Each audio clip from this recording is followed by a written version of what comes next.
Good morning, students. This is Punit, your English teacher. Dear students, today we are going to study subject verb agreement. First lecture of this chapter, subject verb agreement. This is very important chapter in everyone's life, the one who studies the English language. This is very important chapter. So everyone knows that whether we frame any type of sentences, that's counted in subject verb agreements rule. So, dear students, before going to the literal definition of the subject verb agreement, let me just brief you something about the subject verb and agreement. So, dear students, as you can see, subject verb and agreement. What is the actual meaning of this subject verb and agreement?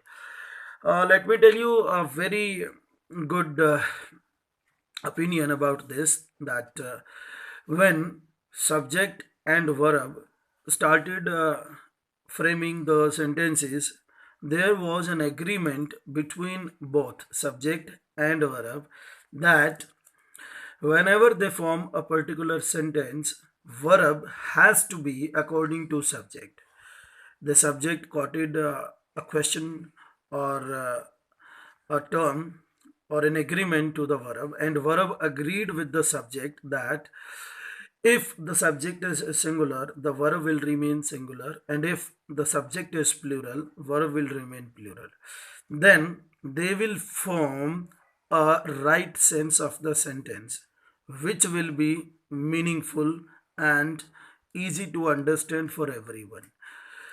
So this is the first point, dear students. But at some points, verb didn't agree to the subject.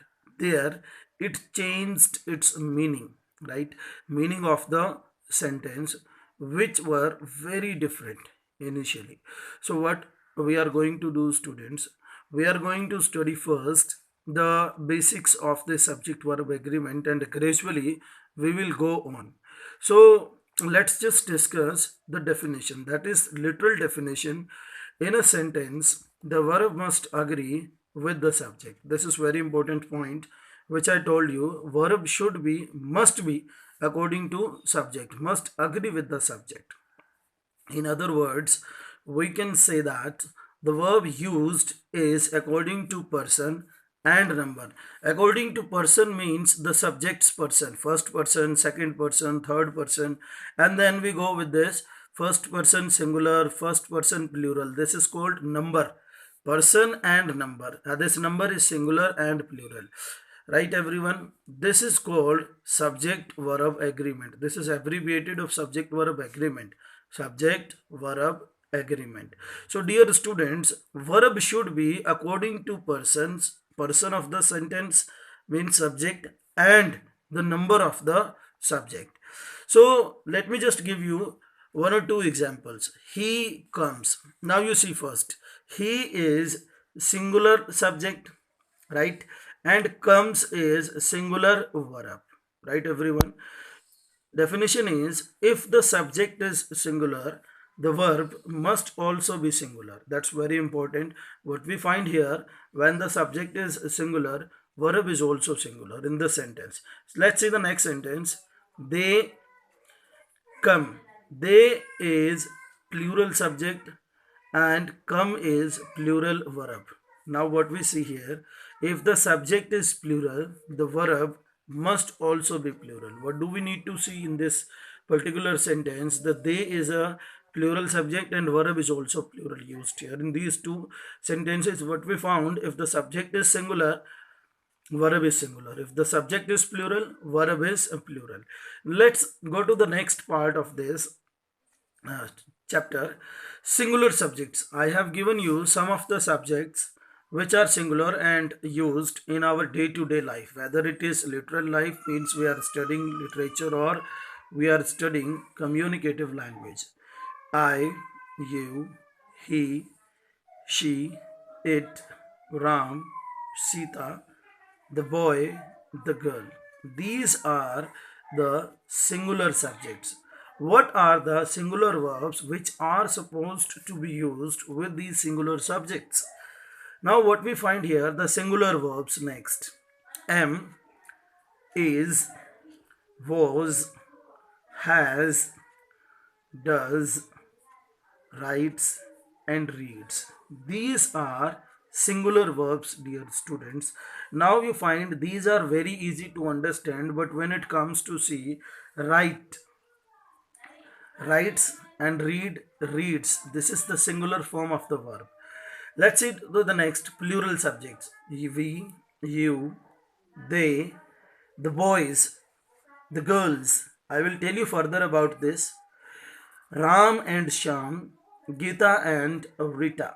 What we find here, we have two subjects joined by with and. So they make sense of plural subject. Gita and Rita. They both are also making sense of plural subject. Now you see the plural verbs are were, have, do, write, drink, read. Now you see, we have not added here s. We have not made it writes, drinks and reads, because if we write s here, that becomes singular verb. So what do we understand here? These are the plural subjects and these are the plural verbs. Now there is very important point. Noun plus s, es or ies. Noun becomes plural when s, es or IES is added. Dear students, we understand very well about nouns, but when we add S, ES or IES in the noun, noun becomes plural. That is very important in subject verb agreement subject or sentences or the chapter. What we find that if it is added to the noun, that becomes plural, and the same thing happens with verb. If S, ES and IES is added to the verb, verb becomes singular, right? When SES or IES is added to the verb. So what do we understand? These are the two basic facts of subject verb agreement, because noun becomes either subject or object of the sentence and verb becomes the action verb or happening verb or like doing verb or like being verb in the sentence. What do we find there? If SES or IES is added to the noun, that becomes plural. Noun will be plural with the same term when it is applied to verb, and that becomes singular. So dear students, read this once, twice or thrice. Do proper practice of the chapter.